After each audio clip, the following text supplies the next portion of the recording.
a lot to update you on and a lot of laundry to do. What is it that you do? Let's go ahead and get started with this laundro-chat. I don't match my hangers. I always have hangers that are all kinds of crazy colors. I think you're supposed to like be an adult and get the same color, but where's the fun in that? So, starting off, there are a couple of things I wanted to update you on. And I know this started off kind of happy-go-lucky, but this update is not that great. So this is an update basically on my surrogacy journey and where we're at. So if you follow me on Instagram, you'll see the week of the 11th that I was in the hospital. And there are a couple reasons for that. Thursday when I started the Lupron, I got really sick. I think even in my Lupron injection video, I mentioned that I was getting sick. Basically, I had a fever, a headache, nausea, chills, and I just felt overall awful. My fever was getting up to 102 to 103, which is not normal for adults, so it was really high. So I dealt with it for a couple days because I'm stubborn. And then I finally called my clinic, and my clinic was like, yeah, this isn't normal. You need to get to the urgent care because it was Sunday. So everything started on Thursday, and I didn't get to urgent care until Sunday. So Sunday the 10th, September 10th, I go to urgent care, and I tell them all about what's going on. And basically, they do a couple blood tests, they run a couple other tests, and they send me home with a big, we don't know what's wrong with you. So I go home, and then for the rest of the day, I'm sorry, I've got like a hair on my face. So for the rest of the day, I watch The Office, I rest up, try not to do anything too crazy, drink some Gatorade, and really just take it easy. So Sunday all day I did that, and then come 3 a.m. Sunday night, Monday morning, whatever you want to call it, I wake up and I can't stop shaking. I'm like convulsing. And this went on for like 30 minutes. My fever was up to 103.7, which is a crazy fever. Like babies can run that kind of temperature, but adults usually don't. And I'm trying to throw up, but my body won't let me. So at this point, I was just like done. I've been sick for so many days. I was like, I'm done. We need to go to the ER. So my husband takes me to the ER, and they take my blood work, do a bunch of x-rays. They find a nodule in my left lung, and that my white blood cell count is 1,000 when it should be 20,000, and that my liver enzymes are elevated. So they admit me because they're like, something's going on, something's wrong. And so they did an EKG of my heart, they did a CT scan of my brain, they did a CT scan of my lungs, they did tons and tons of blood tests, and they start me on doxycycline because obviously there's some kind of infection or something going on. But so this is basically just going on all the way up until Wednesday. They're just giving me doxycycline, giving me fluids, and just performing all these tests trying to figure out what's going on with me, because my fever keeps spiking, and I keep having the nausea, the headaches over and over and over again. So come Wednesday, the doctor comes in and he's like, okay, so we think it's Rocky Mountain spotted fever. And I'm like, okay, but he says that the first test can often come back negative, so it takes time for the antibodies in your blood to build up to show if it's really Rocky Mountain spotted fever. I guess it's the same thing with Lyme disease. And the difference between those is just like where you are located in the United States. So he comes in Wednesday and he was like, we think it's Rocky Mountain spotted fever, and we really want to keep you another day because your fever shot up. And I was like, he was like, can we keep you, or do you really like need to go home? And I was like, I really want to go home. I'm tired of this doxycycline, because the doxycycline burned my veins. So I don't know if I have some kind of reaction to it, but they kept having to switch my IV, and my veins are deep, so they would hit me like 2 or 3 times. And then in the end, it would just end up the same thing. I would have red all the way up my arm to where the doxycycline was going in my veins. So I was just done. I wanted to go home. So I'm sitting there and I'm pushing the doctor. I'm like, please let me go home. And he was like, well, please just let's stay one more night. Let's stay one more night. And I'm like, fine. And he's like, let's go ahead. And since you're going to stay another night, let's go ahead and do a CT scan, because the nurse the night before, she had checked my lungs because I was coughing a lot. She heard that it was disintegrated some. So she recommended to the doctor that I get a CT scan.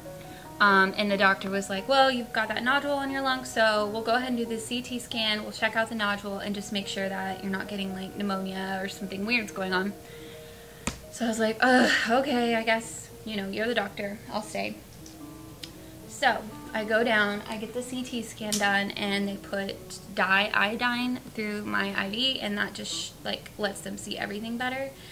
And I wasn't thinking anything of it. I was just like, oh yeah, just another test that's gonna come back negative. The doctor calls me, and he tells me that I have a pulmonary embolism in my lung, which is basically a blood clot in my lung.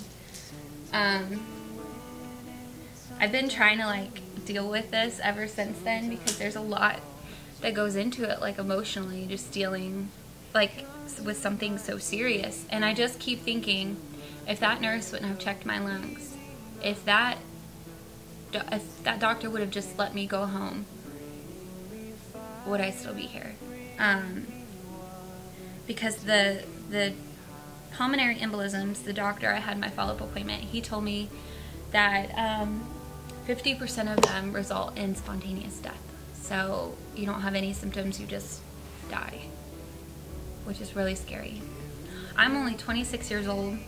I've never smoked. My family doesn't have a history of, you know, blood clots or anything like that. So the only thing that they could come up with is that the fertility clinic put me on birth control. And they put me on the Lupron, and I had a high fever, like really high, too high. So I'm on blood thinners or anticoagulants for the next 3 to 6 months, and I basically just have to be really careful, like, with everything. So surrogacy has stopped for now, maybe even permanently. I don't know yet. So in 3 months, I've convinced my doctor. They didn't want to check up on it until 6 months, but I convinced my doctor to go ahead and check up on it at 3 months, which, I mean, doesn't that seem weird? Like, you have a blood clot in one of your vital organs, and they're just like gonna put you on blood thinners and never check it again for 3 months. I mean, I don't know. Doesn't that seem crazy to you? I don't know. Maybe I don't know this kind of stuff, so maybe it's not, but yeah. So in 3 months, we'll know a little bit more. We'll make sure that the blood clot has disintegrated, and then I guess if he hasn't found a definitive cause for the blood clot, he's going to recommend for the rest of my life that I don't go on any type of hormones. And I don't know if you know a lot about surrogacy, but surrogacy is filled with hormones: estrogen, progesterone, estradiol. So right now it's kind of just a waiting game, and I don't know how to explain how bad I feel for my intended parents, because they've been waiting so long to have a baby, and then we finally get close. I start the medications, and it just stops again for them.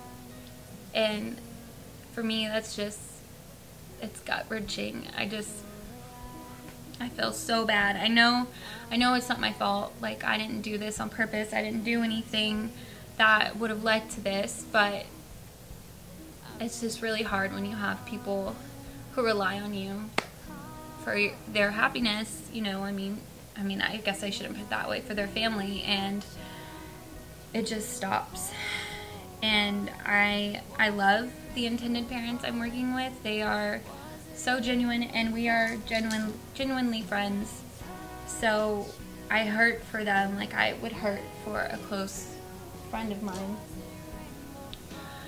So I'm just trying to deal with like almost dying, I guess, almost coming close to death, and then dealing with, you know, putting the surrogacy on hold, and then maybe not even getting to do the surrogacy.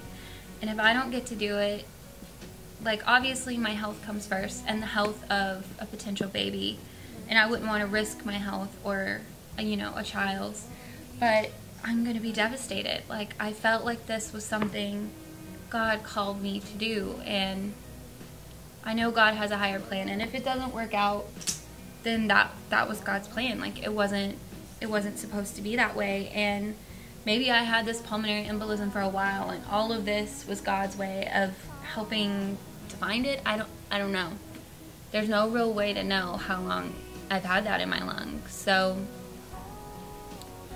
I'm just like very thankful and humbled that, I mean, I don't know any other way to put it than God saved my life. Like, if I look at all the steps that took me to get there, it's just like coincidence into them finding, you know, that blood clot. And I don't believe in coincidences. I believe in God. So I don't know. But that's kind of where the surrogacy is right now. It's kind of just up in the air a big, I don't know, a big waiting game. The I guess the fertility clinic that we're working with, they will ultimately have the final say if they think I'm healthy enough to do this. And if they don't, then my poor intended parents have to start all over. They have to get rematched, and they have to go through contracts and medical screenings, and I wish there was something I could do. Kind of what I've been dealing with. If I'm not able to do the surrogacy anymore, I will keep my surrogacy videos up for you guys, just because I feel like there's already not a lot of surrogacy videos out there, and then none of them show like the very beginning steps of surrogacy that I talked about, like applying and matching and your medical screening and all that. So I really want to keep that up for you guys, because that is something I went through, and it is informational. So I guess just keep me in your thoughts and your prayers. I will keep you guys updated on whether or not I can do the surrogacy. At this point, I'm just kind of preparing for the worst and hoping for the best. You know, if they come back and they're like, you can still do it, we found a cause for the embolism, and it was, you've had it since birth or something, I don't know, then that would be great, and I will be pleasantly surprised. But if they come back and they say, you know, you can't do it, I'm probably going to cry a lot. I'm an emotional person, but you know, I'll just have to deal with it. So that was the main thing I wanted to update you guys on. I know that it's kind of a serious thing to talk about over laundry, but I really needed to get this laundry done, and it's just kind of relaxing doing this. Just kind of soothing, and it keeps me from crying when talking about it. So,